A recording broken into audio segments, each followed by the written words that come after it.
Bonjour à toutes et à tous. Est-ce qu'une lunette avec un réticule qui est situé au premier plan focal, est-ce que ce type de lunette est exploitable pour un tir régulier à 50 mètres? Ce qu'on fait, c'est du bench amateur sur des visuels noirs notamment. Alors est-ce que cette lunette, donc je vous rappelle, un premier plan focal, c'est quand le réticule, quand on est sur un 5 fois, on voit un tout petit réticule, et quand on va appliquer un grossissement plus important, en fait le réticule va grossir. Ça permet notamment de pouvoir prendre sa visée avec la structure du réticule, de pouvoir faire des contre-visées, tout ça. C'est pour du PRS notamment. Nous, c'est pas ce qu'on veut. Nous, on va ne pas se focaliser sur l'aspect du réticule, mais surtout, est-ce qu'il est exploitable? Est-ce que je vais pouvoir prendre ma visée avec un grossissement faible de 5 fois? Est-ce que ce réticule ne sera pas trop fin par rapport à mon visuel noir?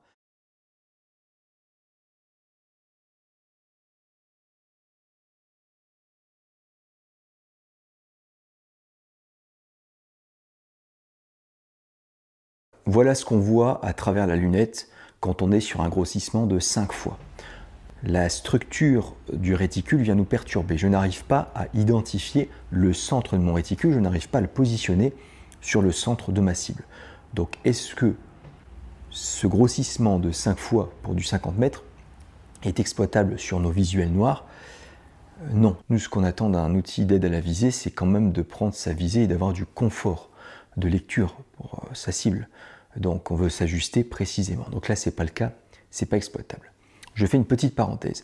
C'est pas parce que je viens de vous annoncer ça qu'il faut se précipiter sur la première lunette en 3,9 par 40, notamment avec un réticule, donc un croisillon, 2 traits tout simple, puisque quand on part sur ce type de lunette bon marché, on va se retrouver avec un réticule qui est positionné au second plan focal, donc sa taille ne sera jamais modifiée.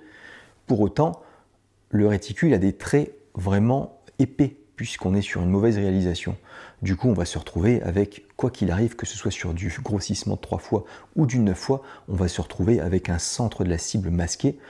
Au mieux, on va pouvoir disposer un petit sticker blanc au centre de la cible pour pouvoir prendre sa visée, mais ce sera toujours très complexe et c'est pas sympa ça pour pouvoir travailler sa gestion de l'arme, la séquence de tir. Donc le fait de se positionner, de prendre en compte sa carabine et de se concentrer sur la saisie et également le lâcher. Pour ça, on va chercher à être dans les faibles grossissements. Quand on est sur un faible grossissement, on verra pas ce réticule qui va bouger comme ça, et on va pouvoir justement ne pas se focaliser dessus, être perturbé, et on va pouvoir se focaliser sur le départ, le travail du lâcher.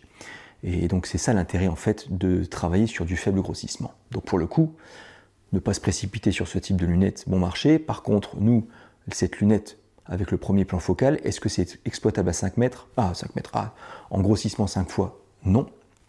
Mais pour autant, c'est parce que je m'intéresse à tirer sur du visuel. Maintenant, quand on va tirer ça, on va utiliser cette lunette pour du tir sur gong, c'est ultra plaisant.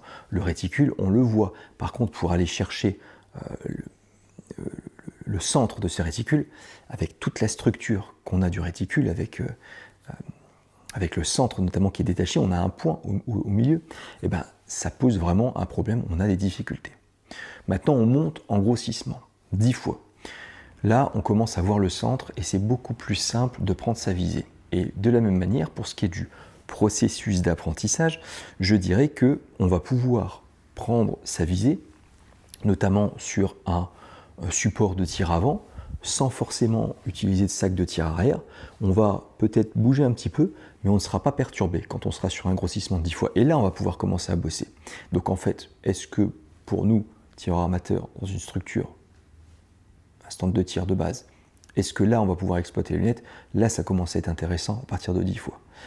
Pour bosser son lâcher et tout ça.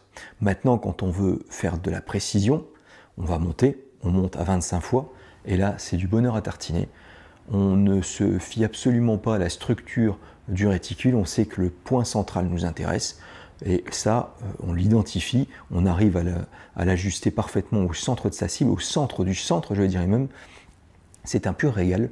Donc, est-ce que ce grossissement avec cette lunette au premier plan focal, donc ce grossissement de 25 fois est exploitable à 50 mètres? Oui, parce qu'un visuel c'est sombre, même quand on est sur des visuels de couleur, la couleur vient perturber un petit peu l'œil du tireur. Bah pour le coup là, j'ai absolument aucune difficulté. Et voilà, donc je dirais globalement, la lunette est intéressante et exploitable, oui, je vous le confirme, pour du tir régulé à 50 mètres. Quand on est sur du faible grossissement, c'est plus difficile. Mais quelle lunette permet justement d'être sur un faible grossissement avec un réticule qui vous permet d'avoir une belle acquisition du centre de la cible?